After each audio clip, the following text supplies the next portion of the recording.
শেষ পর্যন্ত দাঁড়িয়ে একজন ইমানদার মুত্তাকির পরহেজগার ব্যক্তির মনের অনুভূতিটা কি হওয়া দরকার? আনন্দের বিষয় হবে না বেদনার বিষয় হবে, চিন্তার বিষয় হবে। একজন আরবি কবি তার আরবি কবিতার ভাষায় তিনি বিষয়টি খুব সুন্দরভাবে ব্যক্ত করেছেন।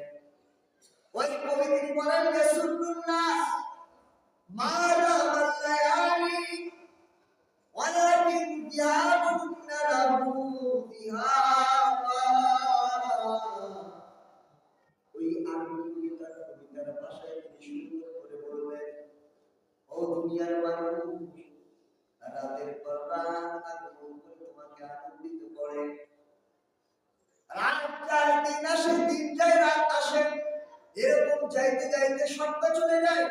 এরকম করতে করতে মাস শেষ হয়ে যায়।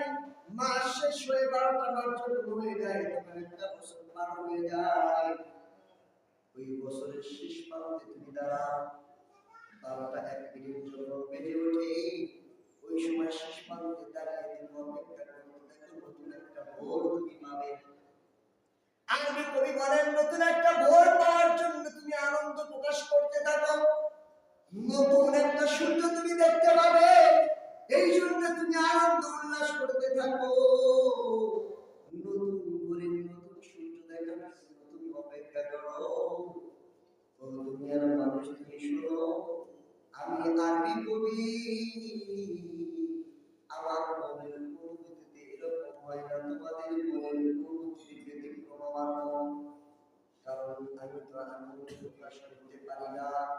আমি যখন আনন্দ প্রকাশ করতে যাই আমার কষ্ট লাগে। একটা বছর আমার জীবন থেকে শেষ হয়ে গেল, নতুন বছরকে স্বাগতম জানাইতে আমি পারি না। নতুন বছর আসবে, সেই জন্য আমি আনন্দ উল্লাস করতে পারি না। জানো কি জন্য পারি না?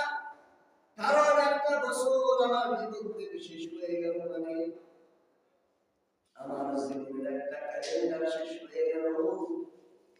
একটা বছর আমার জীবন থেকে শেষ হয়ে গেল, মানে আমার জীবনের দাঁড়ানোটা থেকে 365টা পাথর খসে পড়ে গেল। আমি তো আনন্দ হতে পারি না, আনন্দিত হতে পারি না, আনন্দ উল্লাস করতে পারি না, নতুন বছরকে আমি স্বাগত জানাইতে পারি না। ও দুনিয়ার যুবক যুবতীরা, তোমরা স্বাগতম জানাও। নতুন বছর আসবে, নতুন ভোরে নতুন সূর্য উঠবে, আনন্দ উল্লাস করবে, তোমরা আনন্দ করো। আমি আরবি কবি আনন্দ করতে পারি না, কারণ আমার জীবন থেকে একটা বছর অতিক্রম হয়ে গেল।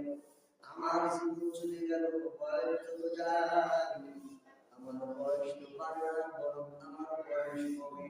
একটা মানুষ যখন সিগারেটে যখন আগুনটা ধরায়, সিগারেট যখন টান দেয়, বিড়ি যখন টান দেয়, ওই বিড়ি তো বরং কম হয় না, বরং ছোট হয়।